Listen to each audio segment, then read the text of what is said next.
Hello friends, back to my YouTube channel. I hope आप अच्छे होंगे। और ये हमारा हो गया है स्टार्ट सुबह से मॉर्निंग से स्टडी ब्लॉग बनाना। और यहाँ पे हम अपने कर रहे थे नोट रिवाइज। जैसा कि आप सभी को पता है, सुबह सुबह मैं करती हूँ अपने नोट जो भी पढ़ा हुआ है वो रिवाइज करती हूँ।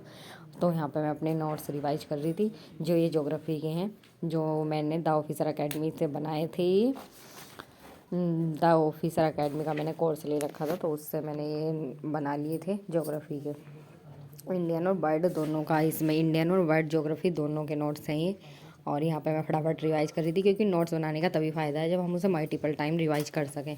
तो मैंने एक वैसे कई बार रिवाइज कर लिए, फिर भी मैं इसे दोबारा कर रही थी, क्योंकि ऐसा ना क्वेश्चन भूल जाते हैं। और वैसे ही नोट्स बनाने का फ़ायदा क्या है, जिससे कि हम उसे बार बार बार बार रिवाइज कर सकें। ठीक है, क्योंकि कम रहते हैं, ज़्यादा बुक से पढ़ते हैं तो बुक में बहुत सारा दिया रहता है, उसे हम रिवाइज नहीं कर सकते। बुक को तो 2 या 3 बार पढ़ सकते हैं, इससे ज़्यादा थोड़ा पढ़ सकते हैं, लेकिन नोट्स को हम मल्टीपल टाइम रिवाइज कर सकते हैं।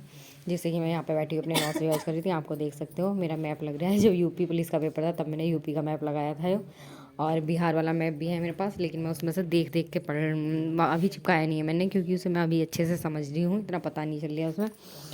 और रख रख के मैं उसे देख के तब कर रही हूँ, और हाइलाइटर से मैं इसमें लाइट करती चली जा रही हूँ, जो मुझे याद नहीं है। पता मैं ऐसे पढ़ती हूँ, जैसे कि मैंने एक बार पढ़ा तो उसमें जैसे मुझे कुछ मतलब पहली बार में पढ़ा तो उसमें कुछ याद नहीं रहा, तो उस पर टिक कर दिया। फिर दोबारा पढ़ा, उसमें कुछ याद है या नहीं, तो इस तरह से मैं टिक कर करके पढ़ती रहती हूँ।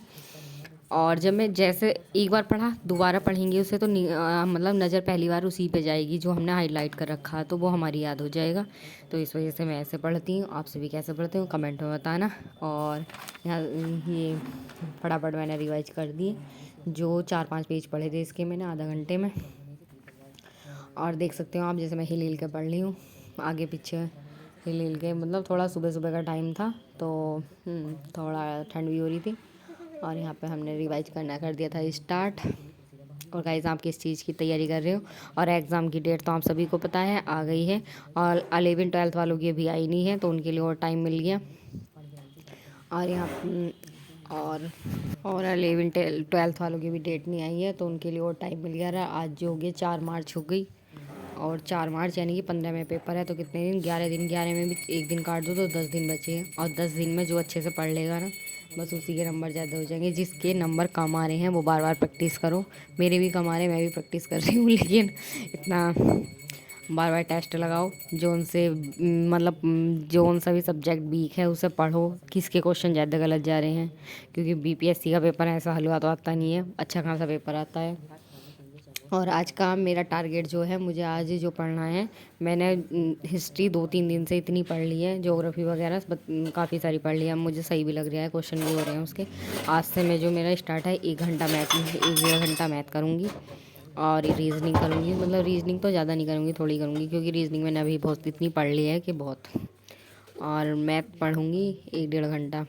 फिर उसके बाद सारे 1-2 घंटे सारे सब्जेक्ट करूँगी, क्योंकि मेरा मतलब हिस्ट्री ज्योग्राफी और ये बहुत बहुत काम इतना डीपली पढ़ा था, तो मैंने 2-3 दिन से इन पे ही पढ़ रही थी। एनसीईआरटी की बुक थी, करंट पब्लिकेशन की बुक जो आती है, उससे पढ़ी थी मैंने। उसमें सही से वन लाइनर में दे रखा है, तो याद भी थोड़ा सही से हो जाता है, वन लाइनर में याद हो जाता है। और बैस से रामायण से पढ़ते रहो तो उसमें कुछ याद नहीं होता, ऐसा लगता है कुछ पढ़ा ही नहीं। एनसीईआरटी इस टाइम पढ़ लें तो ऐसा लग रहा है क्या अब ये भी पढ़ा हुआ है, ये भी पढ़ा हुआ, सब पढ़ा हुआ, लेकिन एनसीईआरटी से ही आते हैं क्वेश्चन। और यहाँ पे दोबारा देख सकते हो, यहाँ पे हम पढ़ने बैठे हुए थे। और बार बार रिवाइज करने से चीज़ें याद हो जाती हैं, तो मल्टीपल टाइम रिवाइज कीजिए। और जिसके मॉक में नंबर कम आ रहे हैं, वो जोन से सब्जेक्ट वीक है उसकी ज़्यादा तैयारी करें। और जो मतलब सही है, जिसमें सही आ रहे हैं, तो उसका तो कोई टेंशन ही नहीं है। तो इसलिए मॉक लगाने से बस हमें ये पता चल जाता है कि हमारे कौन सा सब्जेक्ट वीक है, कौन सा सब्जेक्ट में हमारे नंबर कम आ रहे हैं, तो हम बस उसकी तैयारी थोड़ी सी कर लेते हैं। वरना मॉक लगाने का इतना वो नहीं है कि हाँ जो मॉक में नंबर आ रहे वही, क्योंकि एग्ज़ाम तो थोड़ा अलग ही आता है। ईजी भी होते हैं और हार्ड भी क्वेश्चन होते हैं, ऐसा नहीं कि सारे हार्ड हार्ड होते हैं, नहीं।